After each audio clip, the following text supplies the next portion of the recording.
If you forgive me for reading, but Dean Jackson explains this better than me, so I stole his words for tonight. And he says that here at SP2, our core mission is to conduct research and educate students to address some of the most pressing and intractable local, national, and international social issues. School's work has more than an academic impact. It generates real-world effects. At the same time, the action of others, nonprofits, governmental agencies, community organizers, the courts, local businesses, community residents, impacts our strategies for change and our ability to measure tangible success. Using what we've been describing as a multimodal approach, ActionSP2 will engage students, faculty, alumni, and other lifelong learners by highlighting individuals and organizations that work toward and epitomize successful action and advocacy via a number of components, including tonight's lecture featuring our very first advocate in residence, Mia Birdsong. And so at this time, I'm going to surrender the podium to the woman who is arguably singularly most responsible for Mia being here tonight, and that is Amy Castro-Baker.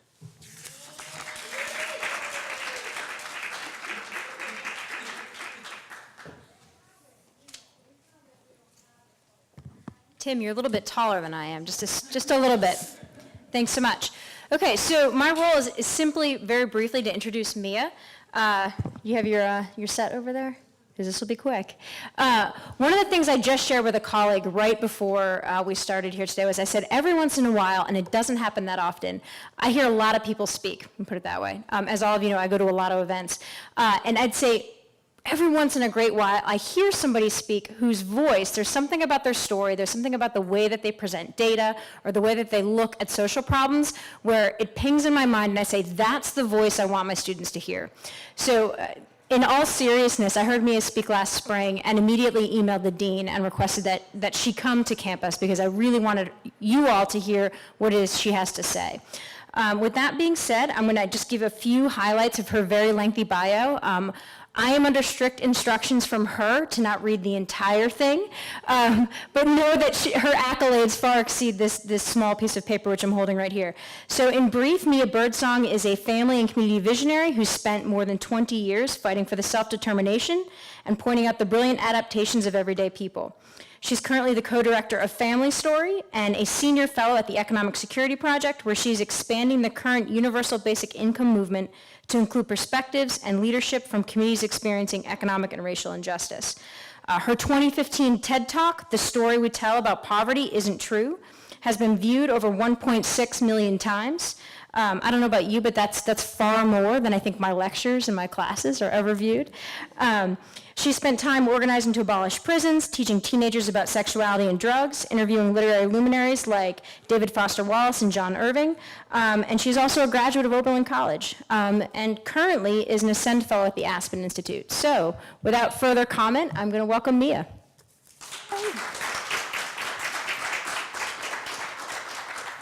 Thank you. I'm so stoked to be here.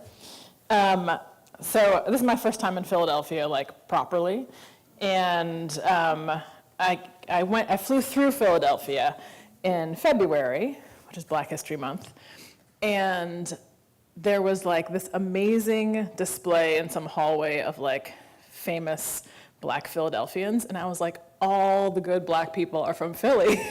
And I just kept walking along the hall and be like, what? That person's from Philly too? And then they were playing these like amazing 70s and 80s like R&B jams in the airport, and I was like, this airport is Black as fuck, and I need to come back to Philly, so I'm really glad to be here. And I curse a lot, I'm just gonna tell y'all right now.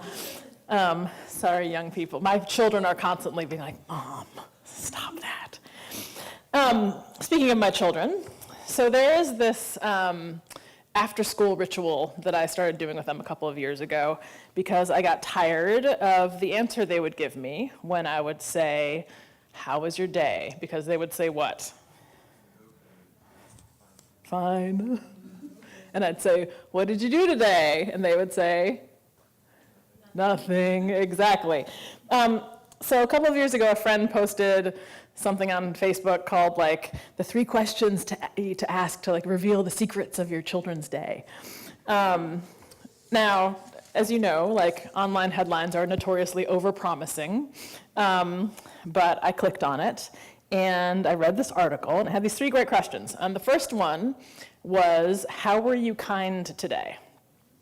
And that's a pretty easy one for my children. They're not jerks, mostly. I had doubts about my son for the first couple of years, but they'll say like they talked to somebody who was sitting alone, or they helped the teacher, or said something nice to a friend, something like that. The second question is, how were you brave today? And this one's a little harder because they often think of bravery as these things like jumping out of an airplane, or like facing a tiger or something like that, right? So we have to have conversations about everyday bravery, what that looks like. So they'll say things like, raising their hand to ask a question that they think everybody else knows the answer to, or trying something new that they're not sure they're going to be able to accomplish. The third question is, how did you fail today? And this one's really important because if you're setting up an expectation that your children be brave, sometimes they're going to screw up, right? They're going to mess up whatever it is they're trying to do. And I really want my children to embrace failure and to see failure as a kind of progress. And I want them to understand that if they're not failing, they're actually not trying hard enough, right? If they're not failing, they're not trying hard enough. And I don't mean being reckless, right?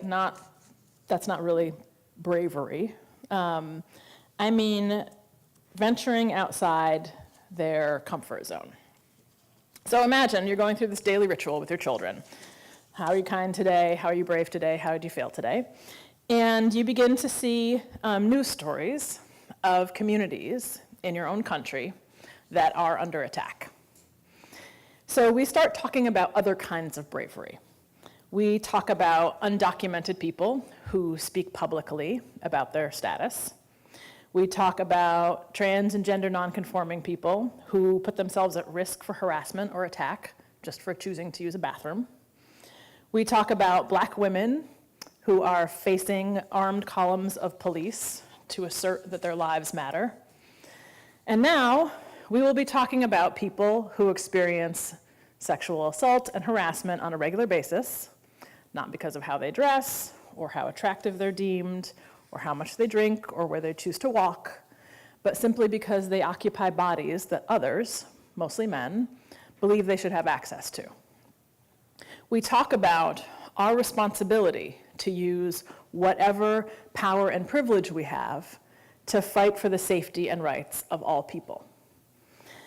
We begin to fine-tune what it means to be kind, to distinguish it from being nice. My daughter, I'll ask her, why she likes a friend, and she'll say the person's nice, and I'm like, I don't care that they're nice. That's not actually, that's a low, very, very low bar. And in my mind, nice is about honoring the comfort of others. It's about being polite, right? Whereas kindness can be about honoring other people's feelings, but sometimes kindness is about making people feel uncomfortable in order to do what's right. It means standing up on behalf of others to make clear that you won't tolerate sexism or racism or classism or homophobia, no matter how old, well-meaning, or powerful the guilty party is. And failure in this context sometimes means you didn't show up for what was right. You stayed silent. You didn't do enough. You didn't follow your own values. But, I always tell them, we learn from our failure, right? We admit our mistakes, and we strategize about how we can do better next time. So as one explores these questions with the children, the other thing that starts to happen is you start to ask yourself these questions. How am I being kind, right? How am I being brave? How am I failing? And as adults, these questions have a very different significance, particularly in times that demand kindness and bravery, and where failure is inevitable, but it really comes at a cost. And these questions ask us to examine how closely we're living to the things we believe in, how well we're exercising our integrity in the face of circumstances that challenge us. So, I want to tell you about my own failure. I used to come and do talks like this and point out the wisdom and resilience and tenacity and invention and connectedness of people who experience injustice and oppression. I've crossed the country and shared powerful stories about low-income immigrant sisters who started a business together so they could collectively care for their children while earning money. About a single mom I know who at 35 went back to school and spends her evenings doing homework alongside her son at the kitchen table. And about a black father who got his neighbors together to transform the neglected, empty lot across the street from his house into a community green space. Or about domestic violence survivors who develop safety plans that don't involve the criminal legal system because they know how unjust that system is. So I've crossed the country telling all of these amazing stories about the creativity and invention, resilience, initiative that exist in Black communities and poor communities and queer communities. And these stories speak to the often unseen and unrecognized power that exists in every marginalized community. But in telling these stories, I drifted away from what the actual problem is that all these communities are facing, which is, of course, the people who build and create systems that marginalize them in the first place. I tell these stories of hard work and resilience and creativity as a way of proving that people who are poor or Black or immigrants or queer or women are worthy of investment, trust, and respect, that those of us who fall in those categories have value to society. But what I should spend more time doing is interrogating the systems that demand that people prove they are worthy of these things that we are all entitled to anyway. Our worthiness, our value as human beings, is intrinsic to our very existence. No one should have to demonstrate their value in order to be awarded the ability to live. No one should have to prove their worth to claim the right to a life of dignity. None of us should have to worry about having enough food to eat or a safe place to live or how we're going to access quality education for ourselves or our children. None of us should have to worry that seeking health care is going to put us in debt for decades. Each of us deserves access to the things that allow us to live a life of well-being just because we are born into the world. And even of those of us who understand that the system is rigged to privilege some and create obstacles for others, sometimes we still believe that one can overcome by working harder or trying more, being better, right? Because we have examples, right? President Obama, Oprah, Laverne Cox, J.K. Rowling, Ben Carson, just kidding. Sonia Sotomayor, right? Many of us in this room today, right? But these folks are exceptions, right? They are exceptional people. And exceptions should never exemplify our aspirations for what we want for everybody. I'm sorry. They can exemplify our aspirations, but they should not be our standard. Right? Those are not the standards that we should judge everyone by. So I want us to keep breaking through ceilings and busting down walls, but we also need to turn our systems of support into a solid floor so that everyone can withstand hardship, right? Just like life happens, and all of us should be able to be safe in those contexts. So, I am not here to tell you about how much initiative poor people take, or how resilient Black folks are, or how creative, like any other group of people is, as a way to persuade you of anyone's value. I want to focus more on how those of us who hold privilege and power need to do better. And I want more of us to see, and expect to see, expertise, capability, solutions in marginalized communities. I want us to stop trying to change the people in communities we serve and try to start changing our own institutions and systems and ourselves. Here's some of what I know about how to do that. One, I'm gonna tell you 3 things. One, real change requires that we shift power. We really have to stop talking about diversity and start talking about power, particularly when you have people whose jobs it is to create diversity in an organization, saying that you can have 12 blonde, blue-eyed white men in a room and that can be diversity, right? When we start saying things like that, then diversity becomes meaningless. The people whose deep knowledge and lived expertise and experience should be leading us toward solutions are the people who are most impacted by the problems and need solving, right? If the room gets blacker and more female, but the people in charge are still white and male, then we're doing it wrong. If the people in charge of the work meant to make change for a particular community are not from the community, we are doing it wrong. The fights for economic, racial, and gender justice have been going on for a long, long, long time, and we still have to make the same arguments and assert the same rights. And as my friend Sabrina Hirsi-Issa reminds us, we will continue to lose if we fail to include the people who have to innovate every day as a means of surviving. Shifting power to the people most impacted by racism or classism or homophobia or sexism is critical, not just because it is the right thing to do, but because that's how we get the best outcomes. Those of us who have power and privilege may have skills, knowledge, and access to resources that we can put to work, right? Y'all are in a university setting, you're learning all of these things that are going to be useful to making change in the world, and it's important to put those things to use. But none of us are here to save anyone. This work is about making sure that people have opportunities and resources that they should have had in the first place. It's about righting a long history of wrongs. And we don't do that through diversity. Diversity improves optics, and it provides us with nice numbers. But upending old ways of recognizing, developing, and choosing leaders is what makes real change happen. And ceding power is very, very hard. It requires that those of us who are in power hold a generous abundance that does not get taught well in our scarcity-driven society.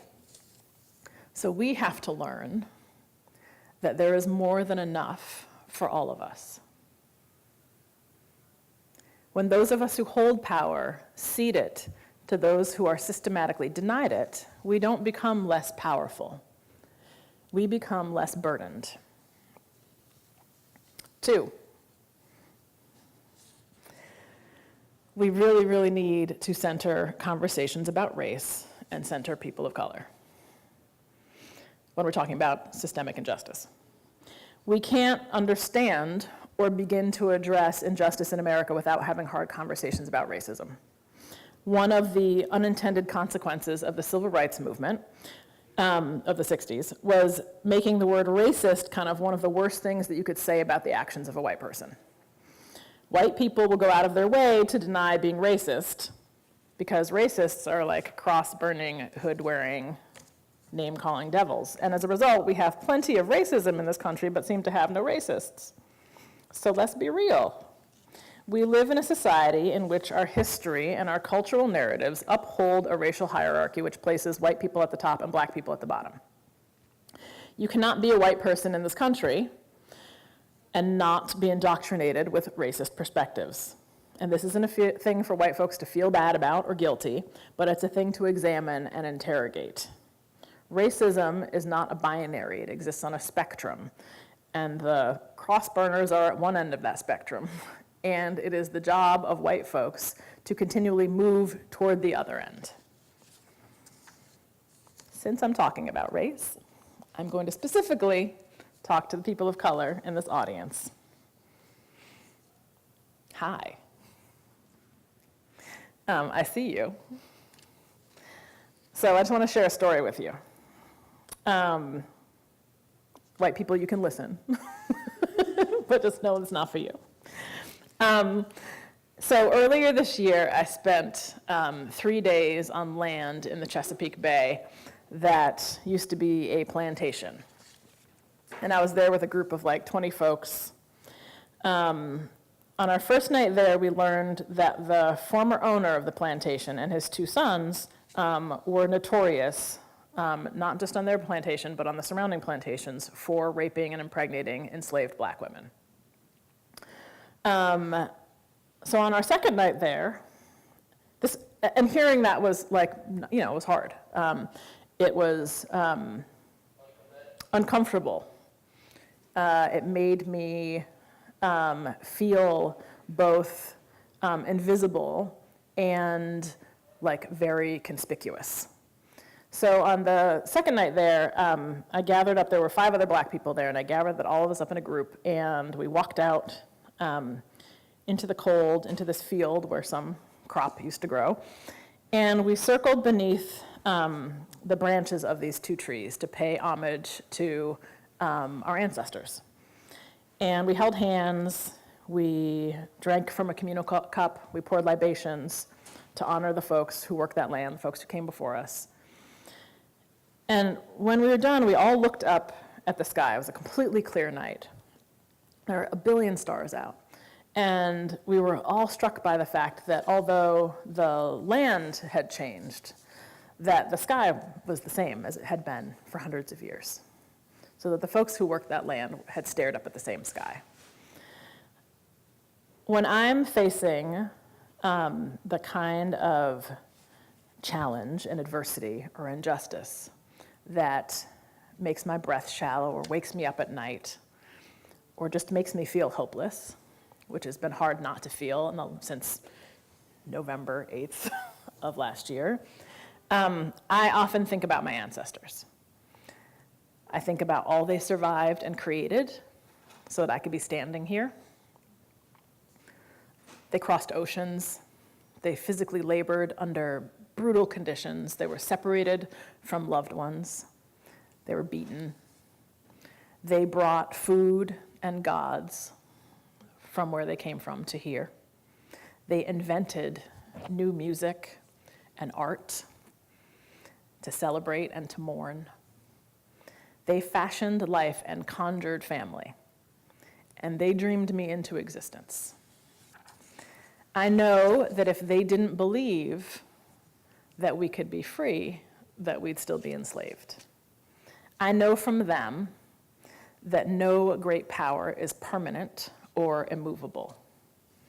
I know from them and from my own family and community that the only way we move forward is together, not with silent tolerance or without conflict or drama, but with struggle and examination and with love. So I want to encourage all of you to take up space and to speak your truth and to step into your power. Because power is not a finite thing, and we can build it. We don't have to wait.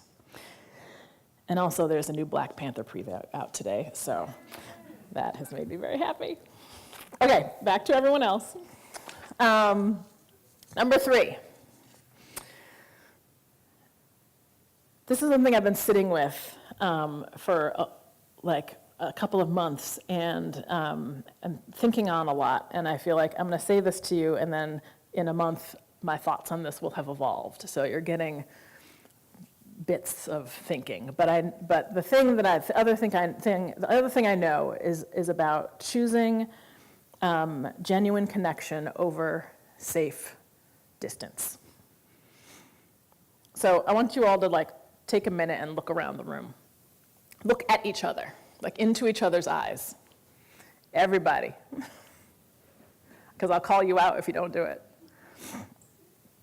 Right, so maybe you all know each other, I have no idea. Maybe you locked eyes with a stranger. I hope that wasn't awkward.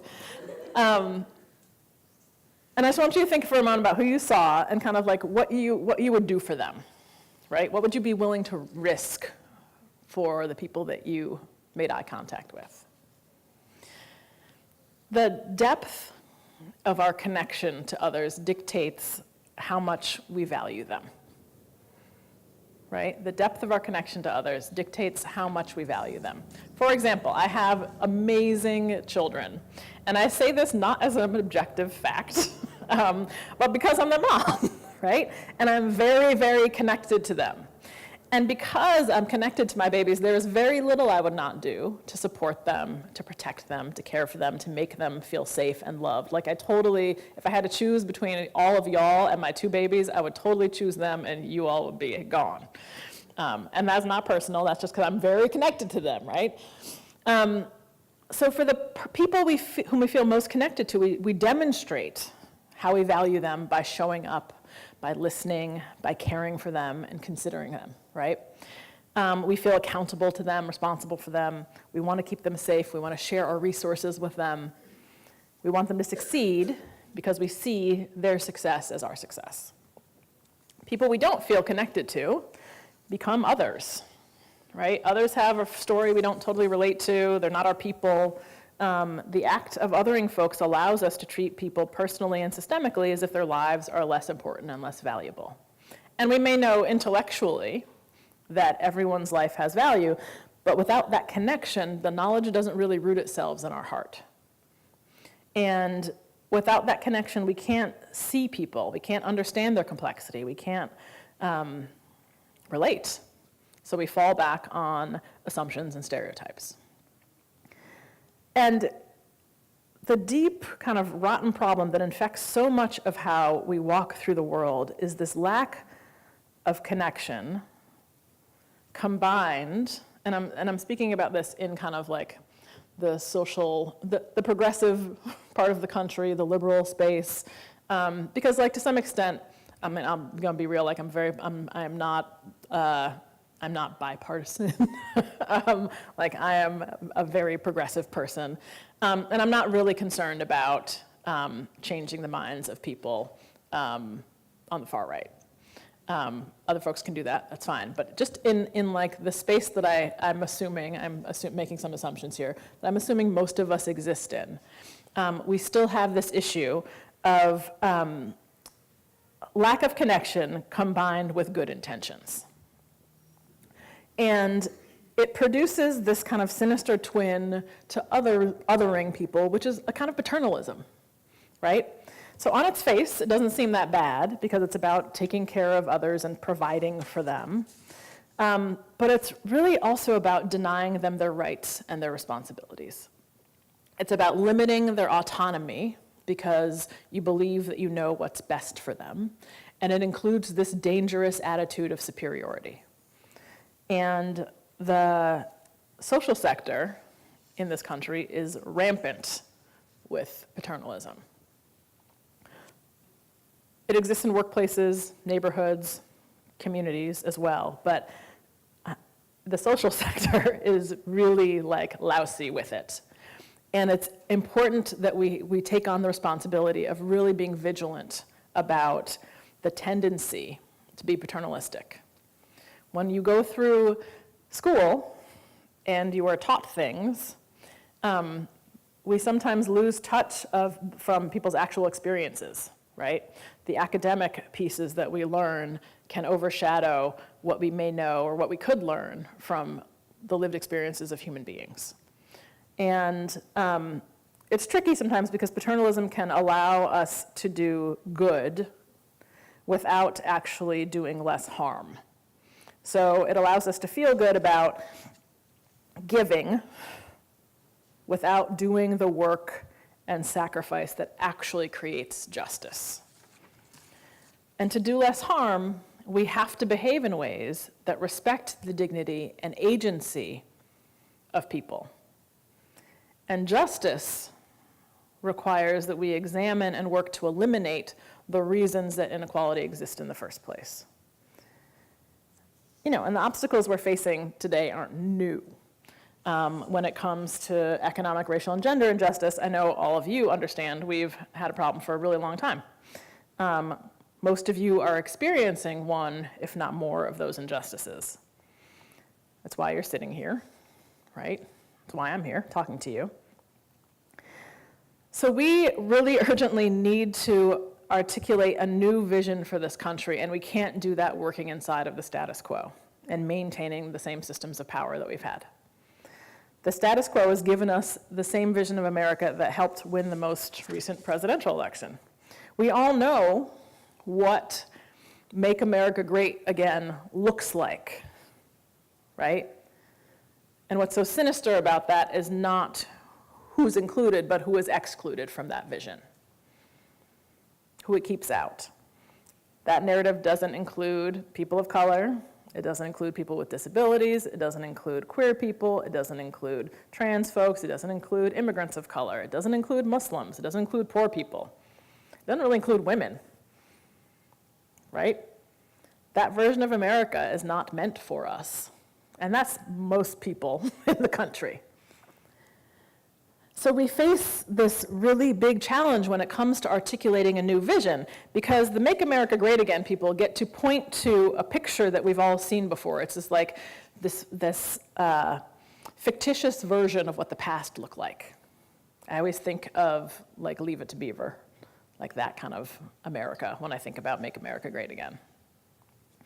But for the rest of us, we have to engage in a collective process of speculative fiction making, right? We have to describe the landscape of who we are and what is most important to us, because our vision doesn't exist yet. We haven't articulated what it looks like if we create a world that is actually for all of us, right? A world that tells a comprehensive story which affirms that Black lives matter, that no one is illegal, that women's rights are human rights, that we get to determine our own identities, and that we have many ways to make family that have dignity and value. We need to describe a future not as policy wins or incremental improvements that push back against our opposition, because we can't keep letting the other side define our terms. We have to boldly and audaciously tell our own version of America.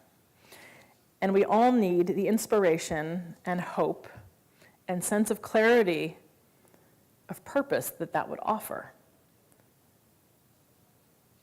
It's an act of imagining. It's an act of creation. And I don't think of it as that future as like plotting a linear path. Right? It's not from moving about from point A to point B to point C. It's these flashes of light in the dark. We see it occasionally, what this future can look like. And those flashes spark other flashes of light. And in the work that I've done in the last 2 decades, in my lived experience, I have seen those flashes of light going off mostly in communities that are poor, in Black communities, in immigrant communities, and queer communities. It's in queer ballroom culture from DC and New York, where people created family as a response to homophobia and transphobia. It is in Detroit, this Detroit neighborhood, where a group of elders patrols their neighborhood with walkie-talkies during the day to keep their community safe because law enforcement doesn't. It's in the community philanthropy I see in a Black neighborhood in New Orleans that pays for young people's textbooks, an elder's prescription, or a parent's cell phone bill. It's in the sharing and bartering that happens in the homeless encampment under the overpass near my house in Oakland. It's in the circle of Black women that gathers in my home every other month to create sacred space and healing and to build collective joy. It is in these places that we find those sparks in the dark.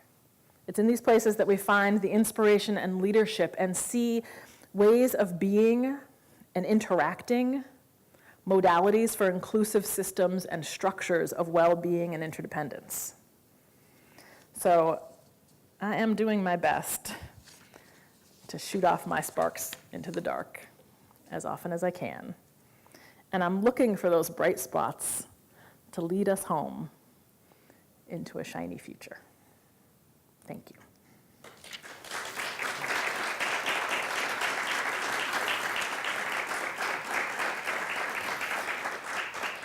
That was a lot of stuff. But I would love questions. And this is actually what I want to do first, because there's not that many of you. Y'all have to move. I want you all to cluster up. Get into like 3 groups where you can like actually interact with each other. I'm going to come and like tell you where to go if you don't do it yourself. So gather up.